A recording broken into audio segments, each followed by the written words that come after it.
Welcome back to another video in the state series, and today we'll be talking about the state of the Champions League. The Champions League round of 16 is over. I was meant to make this video a bit earlier, but I wanted things to end. I wanted to get the draws of the quarterfinals, so now I can finally make this video and make my predictions and what I think will happen in the quarterfinals. But first, welcome back to the JVM Football channel, where you can find game analysis, football history, individual performances, top 10s, etc. If you are interested and would like more football content like this, please subscribe to the channel. So let's just get right into it. Let's just go and look at the games, who won, who's going through, how each team performed. And we're going to start with Benfica against Ajax. And my prediction for this draw was that Ajax were going to go through. I didn't really see Benfica beating Ajax and actually, getting won over Ajax. First of all, Ajax had been one of the best teams in the competition. They had won all their games of the group. They were together with Liverpool and Bayern, the most informed teams of the competition. So I thought that Benfica of the season they were having, their squad and Ajax is not that much different. I think either fan can say that their team is better, and they wouldn't be too wrong. Their squad is not that unbalanced.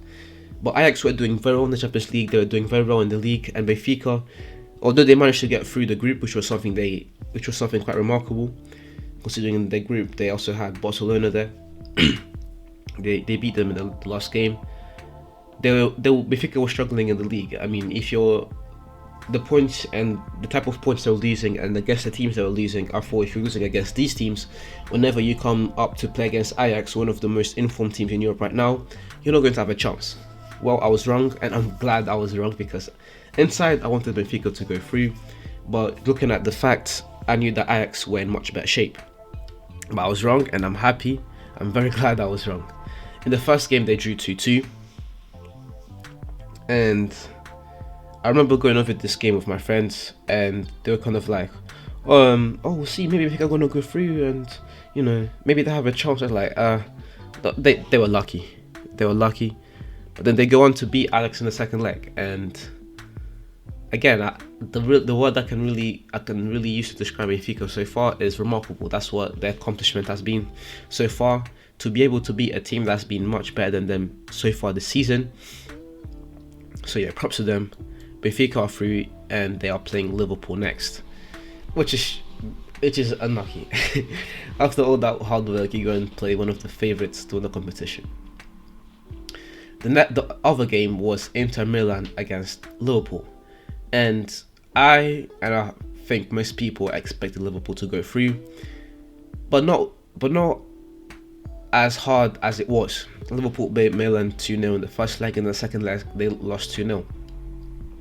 That was a little scale that they needed, and just like Ajax, Liverpool were one of the best teams in the competition. They have been doing very well in the league as well, closing in on Manchester City and capitalising on the mistakes that they are making to try and win the league as well. They've already won the Carabao Cup, so there wasn't a moment there where I thought Liverpool were ever going to lose this draw, especially after that first game where they won 2-0. But there were times there in the second leg, especially with Martinez and that goal he scored in the second leg, where you look at a team like Liverpool and you kind of ask yourself, what's going on? Are they going to bottle it? But they didn't, thankfully. Liverpool are free. And if they continue on this run, they might just win everything. They've secured the Carabao Cup, they're still in the FA Cup, they're closing in on the Premier League. And looking at the other teams and the competition, the only other teams I see challenging Liverpool, the only other team really that I see challenging Liverpool are City and Real Madrid. Those are the two teams that I think could really beat Liverpool. Anyways, the next game was Villarreal against Juventus, and I think that Juventus are having a very, I guess you could say, unlucky season. I believe that with this draw, I believe that they got one of the easiest draws So it would like be a way for them to make up for the wrongs they did at the beginning of the season, and would set them back in the league. But they didn't. They didn't capitalize on this opportunity to play a weaker side. I don't want to call Villarreal a weak side, because if you're in the Champions League, you're one of the best teams in Europe.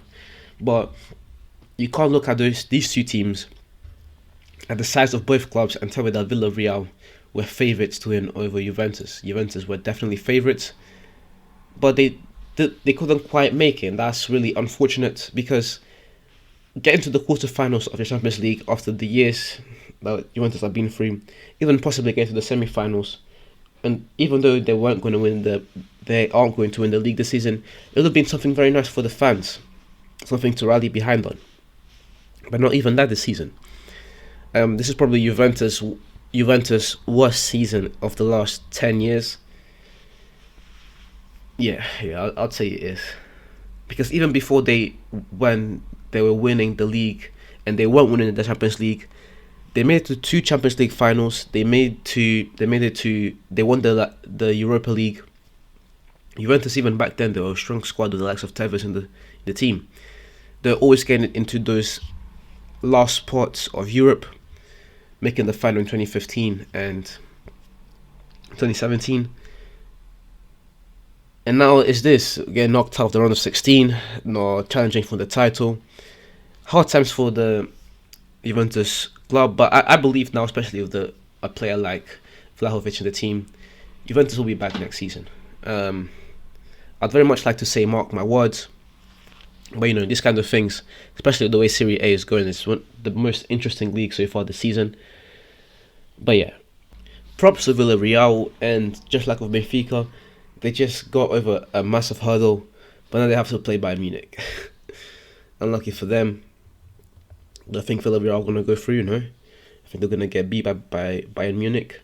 But it's good for them to, last season they won the Europa League, this season they get to the quarterfinal of the Champions League. It's just, you can see that the club is really moving towards something special. I believe that this season it could be a season for Villarreal to possibly capitalise on the absence of Atletico and Barcelona. Not that Atletico and Barcelona have been doing bad in the league. I mean, very bad in the league per se, because they haven't been doing very well. But for the last few seasons, it's just been Real, Barca, Atletico. Real, Barca, Atletico. Those three have really been the ones controlling the league. And this season, I believe that the way Villarreal were setting themselves up, they could get into that top 3. It hasn't been Villarreal, it has been Sevilla. But at least they're doing quite well in the Champions League, so that's definitely a bonus for the club. The next game, the round of 16 that we need to analyse, was Red Bull Salzburg against Bayern Munich. And this is another game where Bayern got a scare in the first leg, during 1-1 to Salzburg. But then it was like they got their revenge in the second leg, beating them 7-1. A bit too much, but they got the job done, and Bayern are now through. And that's really it about this draw. I mean, we all knew Bayern were going to win. They did get scared a little bit in the first leg of that draw, but in the second leg they got the business done. So that's really it. The next draw was Sporting against City, and this is another one where you knew which team was going to win already, but I didn't expect City to go and demolish Sporting in the first leg like that, especially not at their turf. 5-0 in the first leg. That was something. That was a demolition. Absolute demolition from City. Sure, Sporting managed to keep a draw in the second leg at the 8th yard, but it was too little too late, and the damage had already been done. So City are through. And then it was Atletico Madrid against Manchester United. And I think this game just highlighted the main weaknesses of United, and the main weakness they've had this season is their midfield. When you've got a team like Atletico that just sits back, if you don't have a strong midfield, a midfield of the likes of City and Real Madrid, that midfield that's just gonna carry the game, to control the tempo, create 1,000 chances in a game. United do not have that midfield, and the poor form of both Ronaldo and Bruno have not helped. I mean, in the first leg, they were rescued by Elanga. You can't place that much expectation. You can't expect so much from such a young player. This is really his first season playing at the highest level. So that was really That's really from United. It's just been a disappointing season. Yeah, I feel bad for Ronaldo, really. He hasn't made it to the Champions League semi-final in how long? Since 2018. He hasn't been in the semi-final. It's a long time for a player of his caliber. A true shame, really. The next game was Chelsea against Lille, and this is another game where, at least in the second leg, where Chelsea they got a little scared from Lille after they were winning 1-0 in the second leg. But yeah, again, another team in the Premier League just getting the job done, getting through. We now have how many? 3 teams in the quarterfinals down in the Premier League, which is of course something great. I mean, we also have 3 teams in La Liga, the Champions League. So we'll see what happens next. Well done for Chelsea.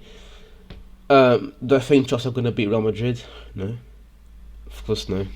I mean, not of course no, but if you look at both teams, I think that Real Madrid are definitely superior. But that's that, and then we have the game of the round, I would say. PSG against Real Madrid. I'm going to have to make an in-depth video. I'll probably, I don't know if I actually will. I'll let too much time pass, but this was definitely a game. It's definitely one of the games that's going to go down in Champions League history. Another PSG getting another remontada.